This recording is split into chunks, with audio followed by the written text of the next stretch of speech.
మత్తయి సువార్త 22వ అధ్యాయము. యేసు వారికి ఉత్తరం ఇచ్చుచు తిరిగి ఉపమాన రీతిగా ఇట్లనెను. పరలోక రాజ్యము తన కుమారునికి పెండ్లి విందు చేసిన ఒక రాజును పోలి ఉన్నది. ఆ పెండ్లి విందుకు పిలువబడిన వారిని రప్పించుటకు అతడు తన దాసులను పంపినప్పుడు వారు రానొల్లకపోయిరి. కాగా అతడు, ఇదిగో నా విందు సిద్ధపరిచి ఉన్నాను, ఎద్దులను క్రొవ్విన పశువులను వధించబడినవి, అంతయు సిద్ధముగా ఉన్నది, పెండ్లి విందుకు రండని పిలువబడిన వారితో చెప్పుడని వేరే దాసులను పంపెను గాని వారు లక్ష్యము చేయక ఒకడు తన పొలమునకును మరి ఒకడు తన వర్తకమునకును వెళ్ళిరి. తక్కిన వారు అతని దాసులను పట్టుకొని అవమానపరిచి చంపిరి. కాబట్టి రాజు కోపపడి తన దండ్లను పంపి ఆ నరహంతకులను సంహరించి వారి పట్టణము తగలబెట్టించెను. అప్పుడు అతడు, పెండ్లి విందు సిద్ధముగా ఉన్నది గాని పిలువబడిన వారు పాత్రులు కారు గనుక రాజమార్గములకు పోయి మీకు కనబడిన వారందరినీ పెండ్లి విందుకు పిలువుడని తన దాసులతో చెప్పెను. ఆ దాసులు మార్గములకు పోయి చెడ్డవారినేమి మంచివారినేమి తమకు కనబడిన వారిని అందరినీ పోగు చేసిరి. గనుక విందుకు వచ్చిన వారితో ఆ పెండ్లిశాల నిండెను. రాజు కూర్చున్న వారిని చూడ లోపలికి వచ్చి అక్కడ పెండ్లి వస్త్రము ధరించుకొనని ఒకని చూచి, స్నేహితుడా, పెండ్లి వస్త్రము లేక ఇక్కడికి ఎలాగ వచ్చితివని అడుగగా వాడు మౌని అయి ఉండెను. అంతటా రాజు వీని కాళ్ళు చేతులు కట్టి వెలుపటి చీకటిలోనికి త్రోసివేయుడి, అక్కడ ఏడ్పును పండ్లు కొరుకుటియు ఉండునని పరిచారకులతో చెప్పెను. కాగా పిలువబడిన వారు అనేకులు, ఏర్పరచబడిన వారు కొందరే అని చెప్పెను. అప్పుడు పరిసయ్యులు వెళ్ళి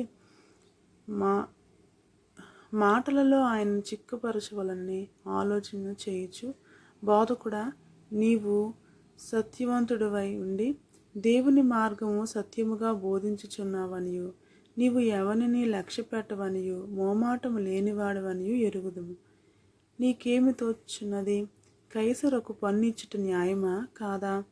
మాతో చెప్పమని అడుగుటకు హేరోదీయులతో కూడా తన శిష్యులను ఆయన యొద్దకు పంపిరి. యేసు వారి చెడుతనం ఎరిగి, వేషధారులారా, నన్నెందుకు శోధించుచున్నారు?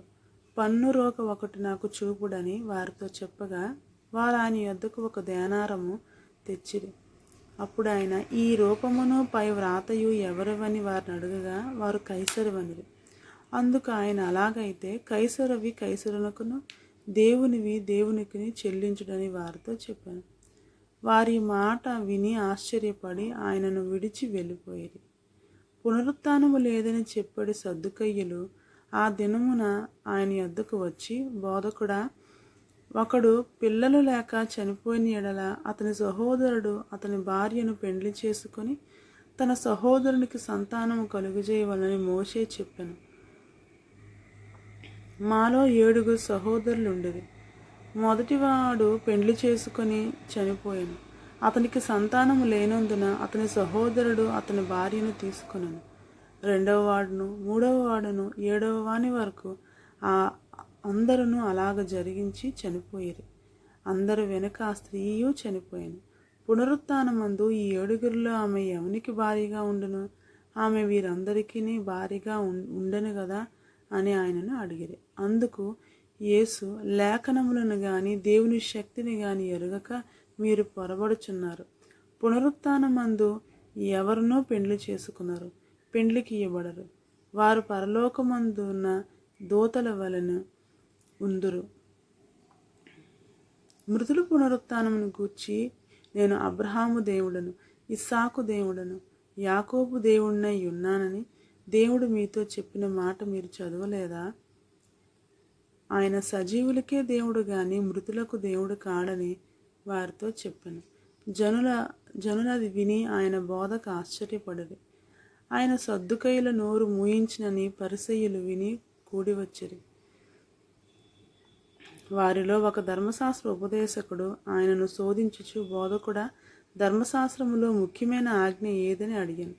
అందుకు ఆయన, నీ నీ పూర్ణ హృదయముతోనూ నీ పూర్ణ ఆత్మతోనూ నీ పూర్ణ మనసుతోనూ నీ దేవుడైన ప్రభువును ప్రేమింపవలననిది. ఇది ముఖ్యమైనదియు మొదటిదైన ఆజ్ఞ. నిన్ను వలె నీ పొరుగువారిని ప్రేమింపవలను అను రెండవ ఆజ్ఞయు దాని వంటిదే. ఈ రెండు ఆజ్ఞలు ధర్మశాస్త్రం అంతటికిని ప్రవక్తలకును ఆధారమై ఉన్నవని అతనితో చెప్పెను. ఒకప్పుడు పరిసయ్యులు కూడి ఉండగా యేసు వారిని చూచి, క్రీస్తుని గూర్చి మీకేమి తోచుచున్నది? ఆయన ఎవని కుమారుడని అడిగాను. వారు, ఆయన దావీదు కుమారుడని చెప్పారు.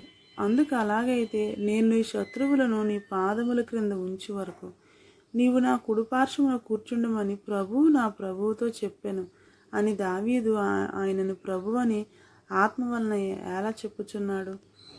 దావీదు ఆయనను ప్రభువని చెప్పిన ఎడల ఆయన ఎలాగో అతనికి కుమారుడగునని వారిని అడుగగా ఎవడునూ మారుమాట చెప్పలేకపోయాను.